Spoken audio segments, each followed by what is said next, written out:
بسم اللہ الرحمن الرحیم۔ السلام علیکم۔ اللہ سے دعا ہے کہ اللہ تعالی ہم سب کو دنیا اور آخرت میں بھلائی، عافیت اور سلامتی عطا فرمائے، آمین۔ حضرت ابی بن کعب رضی اللہ عنہ نے فرمایا، میں نے رسول اللہ صلی اللہ علیہ وسلم کو یہ فرماتے ہوئے سنا۔ حضرت موسیٰ علیہ السلام بنو اسرائیل میں خطبہ دینے کے لیے کھڑے ہوئے تو ان سے پوچھا گیا کہ لوگوں میں سب سے زیادہ علم والا کون ہے؟ انہوں نے کہا، میں سب سے زیادہ جاننے والا ہوں۔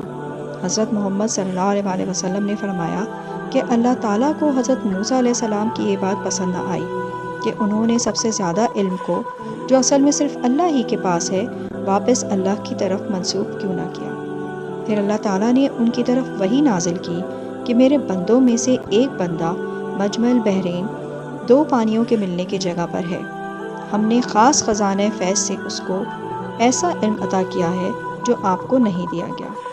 اللہ تعالیٰ نے حضرت موسیٰ علیہ السلام کو ان سے ملنے کے لیے کہا تاکہ وہ ان سے علم حاصل کر سکیں۔ حضرت موسیٰ علیہ السلام نے کہا، میرے رب، میرے لیے ان سے ملنے کا کیا طریقہ ہے؟ تو ان سے کہا گیا، ایک مچھلی زنبیل میں رکھ لو، جہاں مچھلی زندہ ہو کر پانی میں چلی جائے گی، یہ وہی مقام ہوگا جہاں وہ شخص ملے گا۔ حضرت موسیٰ علیہ السلام نے اپنے خادم یوشع بن نون سے کہا کہ ہم سفر پر روانہ ہو رہے ہیں، اور میں جب تک سفر کرتا رہوں گا جب تک کہ میں اس مقام پر نہ پہنچ جاؤں جو اللہ تعالیٰ نے مجھے وحی کے ذریعے بتایا ہے۔ پھر موسیٰ علیہ السلام نے زنبیل میں ایک مچھلی رکھ لی اور اپنے خادم یوشع بن نون کے ساتھ چل پڑے، یہاں تک کہ ایک چٹان کے پاس پہنچے اور وہاں موسیٰ علیہ السلام اور ان کے خادم آرام کرنے لگے۔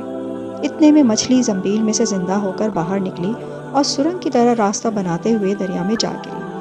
حضرت موسیٰ علیہ السلام کو اس وقت نیند آ گئی تھی اور صرف ان کے خادم نے مچھلی کو دریا میں جاتے ہوئے دیکھا۔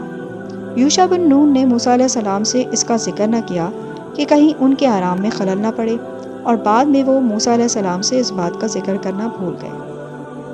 آرام کرنے کے بعد وہ دونوں آگے روانہ ہوئے اور ایک دن اور ایک رات کا مزید سفر کیا۔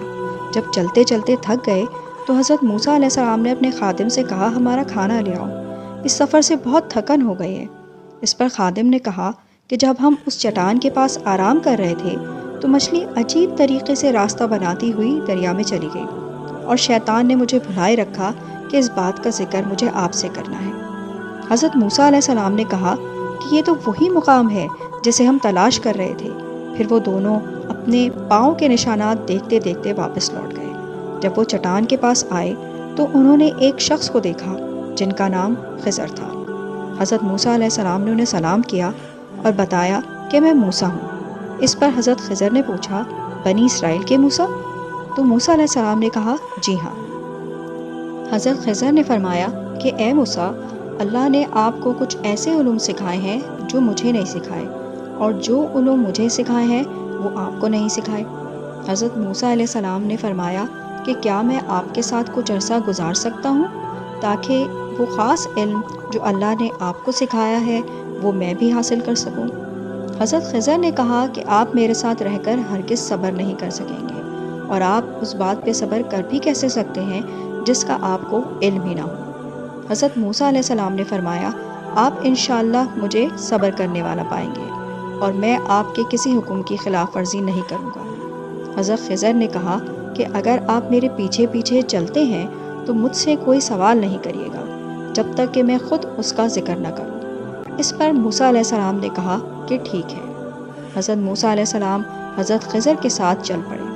وہاں حضرت خضر نے کشتی والوں سے اس پر سفر کرنے کی بات کر لی۔ کشتی والے حضرت خضر کو جانتے تھے، اس لیے بغیر کرایہ لیے ان دونوں کو کشتی پر سوار کر لیا۔ سفر کے دوران حضرت خضر نے کشتی کا ایک تختہ اکھاڑ دیا، اور اس وجہ سے بڑی مشکل سے کشتی کنارے لگی۔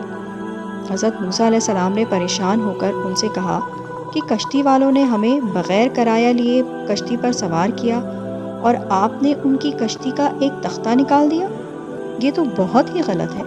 کیا آپ ساری کشتی کو ڈبونا چاہتے ہیں تاکہ سب سوار غرق ہو جائیں؟ یہ تو آپ نے بڑا ہی عجیب کام کیا۔ حضرت خضر نے کہا کہ کیا میں نے کہا نہ تھا کہ آپ میرے ساتھ صبر نہیں کر سکیں گے؟ تو انہوں نے کہا کہ میں بھول گیا تھا، میری ایک غلطی کی وجہ سے آپ مجھ سے مواخذہ نہ کریں۔ اور میرے ساتھ نرمی کیجیے، اب میں آپ سے کوئی سوال نہیں کروں گا۔ بہرحال دونوں آگے چل پڑے۔ راستے میں ایک لڑکا اپنے دوستوں کے ساتھ کھیل رہا تھا۔ حضرت خضر نے اس لڑکے کو قتل کر دیا۔ حضرت موسیٰ علیہ السلام نے ان سے سختی سے کہا کہ آپ نے ایک معصوم کی جان لے لی اور اسے قتل کر دیا، آپ نے تو بہت ہی برا کام کیا۔ حضرت خضر نے سختی سے کہا، میں نے آپ سے کہا تھا کہ آپ میرے ساتھ ہرگز صبر نہیں کر سکیں گے۔ اس پر حضرت موسیٰ علیہ السلام نے فرمایا کہ ہاں، خطا میری ہے، آپ ایک بار اور معاف کر دیں، اس کے بعد میں کوئی سوال نہیں کروں گا اور اپنا راستہ الگ کر لوں گا۔ موسیٰ علیہ السلام اور حضرت خضر دونوں نے اپنا سفر جاری رکھا، یہاں تک کہ جب ایک بستی تک پہنچ گئے تو وہاں کے لوگوں سے کھانا طلب کیا، لیکن ان لوگوں نے ان کی مہمان نوازی سے انکار کر دیا۔ پھر ان دونوں نے وہاں ایک دیوار دیکھی جو گرنے کو تھی۔ حضرت خضر نے اسے ہاتھ سے صحیح کر دیا۔ حضرت موسیٰ علیہ السلام نے کہا کہ یہ ایسے لوگ ہیں کہ انہوں نے ہمیں نہ مہمان بنایا اور نہ ہی کھانے کو پوچھا، اگر آپ چاہتے تو ان سے اس کام کی اجرت لے سکتے تھے اور اس اجرت سے ہم کچھ کھا لیتے۔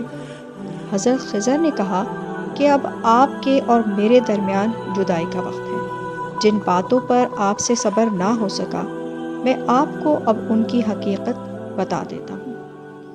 جہاں تک اس کشتی کا معاملہ ہے، وہ ان مسکینوں کی ملکیت تھی جن کے معاش کا یہی ذریعہ ہے۔ میں نے چاہا کہ اس کشتی کو عیب دار کر دوں، کیونکہ آگے قصبے کا جو بادشاہ تھا وہ ہر صحیح کشتی کو ضبط کر رہا تھا، اور میں نے کشتی کو عیب دار اس لیے کر دیا تاکہ وہ بادشاہ اس کشتی کو ضبط نہ کرے، اور میں نے یہ کام ان کی خیر کے لیے کیا تھا۔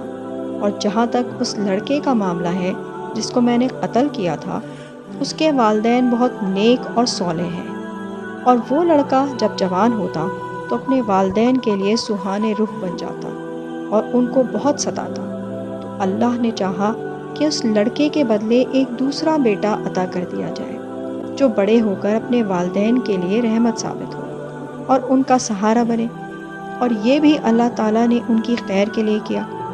اور بات ہے دیوار کو صحیح کرنے کی، تو یہ دیوار وہاں کے 2 یتیم بچوں کی ہے، اور دیوار کے نیچے ایک خزانہ ہے۔ ان بچوں کا باپ بہت نیک آدمی تھا اور اس نے اپنے بچوں کے لیے پونجی جمع کر رکھی تھی تاکہ بچے جب بڑے ہو جائیں تو ان کو یہ مل سکے۔ اگر دیوار گر جاتی تو یہ خزانہ ظاہر ہو جاتا، اور اس بستی کے لوگ جنہوں نے ہمیں کھانے تک کو نہیں دیا وہ اس مال پر قبضہ کر لیتے۔ میں نے اسی لیے اس دیوار کی مرمت کی تاکہ یہ لوگ ان یتیموں کے مال پر قبضہ نہ کر سکیں۔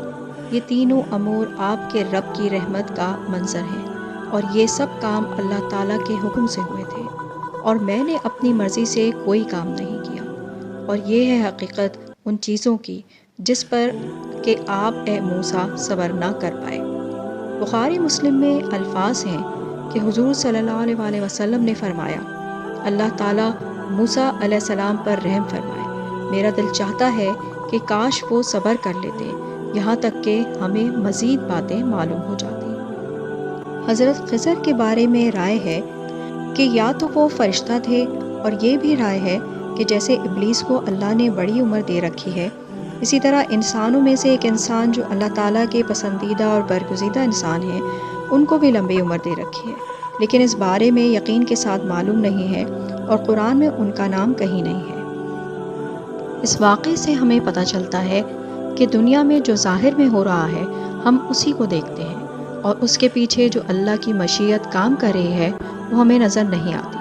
بظاہر جو چیز ہمیں غلط محسوس ہو رہی ہوتی ہے اس کے پیچھے کوئی خیر ہوتا ہے، اور اللہ تعالیٰ کے ہاں خیر ہی خیر ہے۔ ویڈیو پسند آئے تو چینل کو سبسکرائب کر دیں، لائک کر دیں اور شیئر کر دیں۔ اگلی ویڈیو تک کے لیے اللہ حافظ۔